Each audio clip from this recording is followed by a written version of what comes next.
Ahmad Mansoor, special correspondent 24 news. Sir, 9 मई के हवाले से आपने एक बहुत तफसीली दोबारा सारी चीज़ें सामने रखी जो था। इसी से रिलेटेड एक पहलू है जो मैं समझता हूं कि उसकी वजाहत भी ज़रूरी है, राय आनी चाहिए, क्योंकि वो भी फैलाई जा रही है।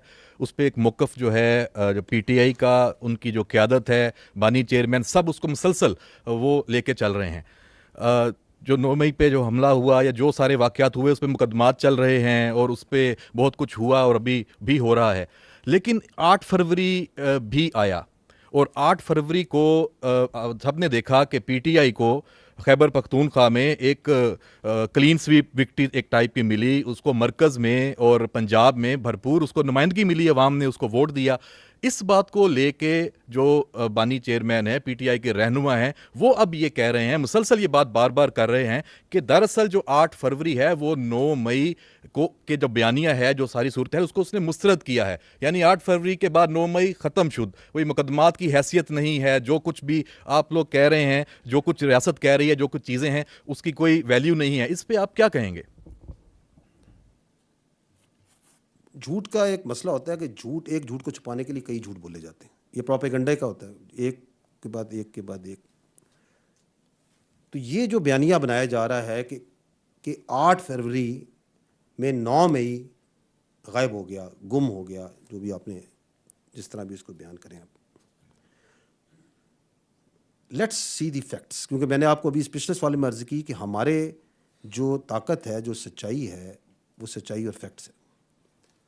8 फरवरी को जो टर्नआउट था वो तकरीबन 47% था।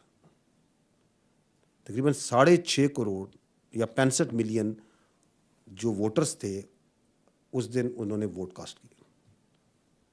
उसमें से ये जो मखसूस सियासी पार्टी, जो कि ये जिनके लीडर्स, मैं ये मुकम्मल नहीं कहता कि मुकम्मल पार्टी, उनके जो लीडर्स हैं, जो आपने जिक्र भी किया, वो ये बात करते हैं कि जी ये बयानिया उल्टा हो गया। उस पार्टी को पड़े 18.5 मिलियन वोट, जो कि कुल का बनता है 31%। तो 69-70% जो वोट पड़ा वो तो उस बयानिया को नहीं पड़ा। तो हम जमहूरियत में रहते हैं ना, अक्सरियत किधर है, वो तो उधर गया। और अगर मैं इसको आबादी के तनासब से देखूं, पाकिस्तानी कुल आबादी का ये 7.5% बनता है मेरे भाई।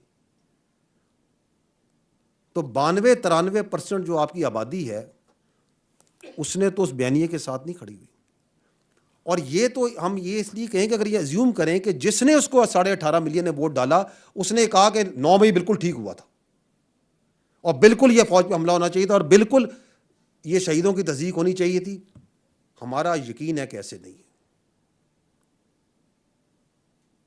हमें यकीन है कि इस अवाम, इस पाकिस्तान के शहरी अपनी फौज और इदारों के साथ खड़ी हैं। ये एक और झूठ है कि जो उसके साथ है, जिसने उसको वोट दिया, वो फौज के खिलाफ है। ऐसे नहीं है मेरे भाई। तो ना इस बयानिए के पीछे नंबर्स हैं, ना इस बयानिए के पीछे सोच है। अगर आप देखें कि जिसने उधर वोट डाला उस कैंडिडेट को, उसके कैंडिडेट को, उस पार्टी के, क्या वो वोट फौज के खिलाफ और शहीदों के खिलाफ और इस मुल्क के दिफा करने वाले इदारों के खिलाफ था? क्या वह वोट 9 मई के जलाओ घेराव के हक में था? Absolutely not. और अगर आप इंडिपेंडेंट सर्वेस देख लें,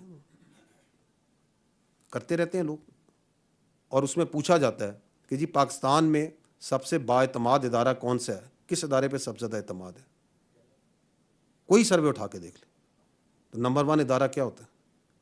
पाक फौज। अभी सर्वे हुआ फरवरी में,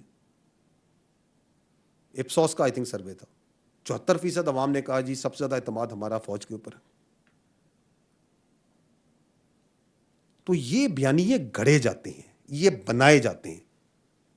अनफॉर्चुनेटली ये एक ऐसी बयानियों, प्रोपेगेंडो और झूठ के अंदर पाला जा रहा है, लोगों को ये दिन भर चलाया जा रहा है। मैं ये रिक्वेस्ट करता हूं कि हकाइक को देखा जाए, इस मुल्क के असल मसाइल को देखा जाए।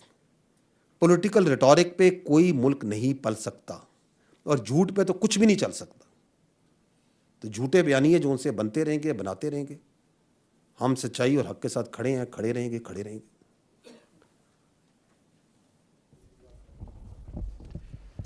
जी, मेरा नाम एजाज़ अहमद है। मैं जीएनएन न्यूज़ को रिप्रेजेंट करता हूँ आपने काफ़ी आज माशाल्लाह खुल के गुफ्तगू की, तो हमने भी सोचा कि खुल के एक सवाल पूछ लें। पिछले कुछ अरसे से उसी सियासी पार्टी पीटीआई कह लें, सुन्नी इत्तेहाद काउंसिल कह लें, या वो सियासी टोला कह लें, उसके वज़ीर आला खुलकर रियासत के आइनी अहदेदारों को धमकियां देते हैं। बानी चेयरमैन जो हैं वो अस्करी क़यादत को खुलकर धमकियां देते हैं। और बेशुमार वाक़यात है, जेल में रहकर आर्टिकल्स बाहर छप जाते हैं। लेकिन कोई उसको काउंटर नहीं किया जा रहा, नंबर वन। नंबर टू ये है कि उसी बुनियाद पर ये दावे किए जाते हैं कि फ़लाँ डेट को रिहाई हो जाएगी, फ़लाँ डेट को रिहाई हो जाएगी। लेकिन और फिर ये तासुर दिया जाता है कि डील हो गई, और अहदेदारों के नाम भी बताए जाते हैं कि फ़लाँ पहुंच गया मुज़ाकरात के लिए। आप आज खुलकर अगर ये बता सकें हमें अनएम्बिगुअस टर्म्स में कि क्या कोई डील हो रही है, कोई ढील है, और अगर नहीं है तो काउंटर क्यों नहीं किया गया? देखें, before I come to your specific question deal पे, अगर आप इजाज़त दें तो पहले मैं ये अर्ज़ करूँगा कि जो पाकिस्तान की फ़ौज है, ये पाकिस्तान की फ़ौज एक कौमी फ़ौज है। इसके अंदर तमाम मकतबा फ़िक्र के लोग होते हैं, इसके अंदर तमाम कौमियत के लोग होते हैं, तमाम नस्ल, रंग और मज़ाहिब के लोग होते हैं। इसकी किसी किस्म की कोई इदाराती तौर पे सियासी सोच नहीं होती। ताहम चूँकि we are a parliamentary democratic system, तो जो हुकूमत वक्त होती है वो सियासी होती है और सियासी पार्टीज़ बनाती हैं। तो हर हुकूमत वक्त के साथ पाक आर्मी का, फ़ौज का एक गैर सियासी मगर आइनी और कानूनी ताल्लुक़ होता है।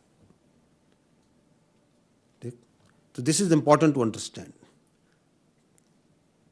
चूँकि हम किसी एक ख़ास सियासी सोच की, जिस तरह हम एक ख़ास कौमियत की प्रचार नहीं करते हैं, हम एक ख़ास मज़हब का प्रचार या ख़ास कौमियत नस्ल को आगे लेके बढ़ते नहीं हैं, इसी तरह हम किसी एक ख़ास सियासी सोच को लेके आगे नहीं बढ़ते।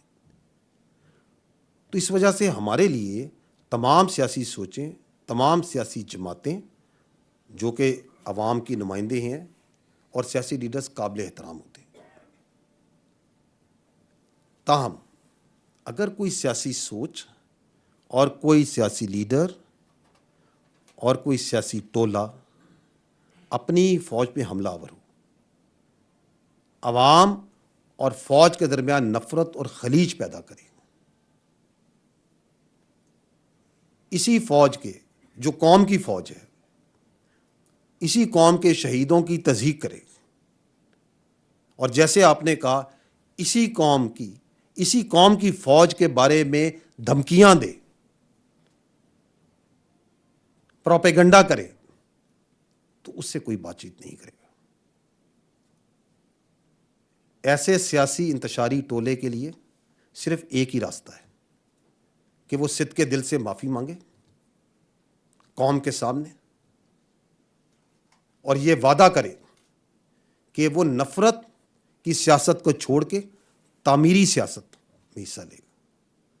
और वैसे भी जो बातचीत है वो सियासी पार्टीज़ को आपस में ज़ेब देती है, इसमें फ़ौज या इदारे बिल्कुल मुनासिब नहीं कि बातचीत में आए। मैं आई थिंक बड़ा वाज़ेह तौर पे मैंने बताया है, आई थिंक बड़ी क्लियरली मैंने बताया है कि ऐसी सियासी इंतशारी टोला जो आपके सामने जो कुछ कर रहा है और करवाता आ रहा है, उसके साथ कोई बातचीत नहीं हो सकती, हम नहीं कर सकते।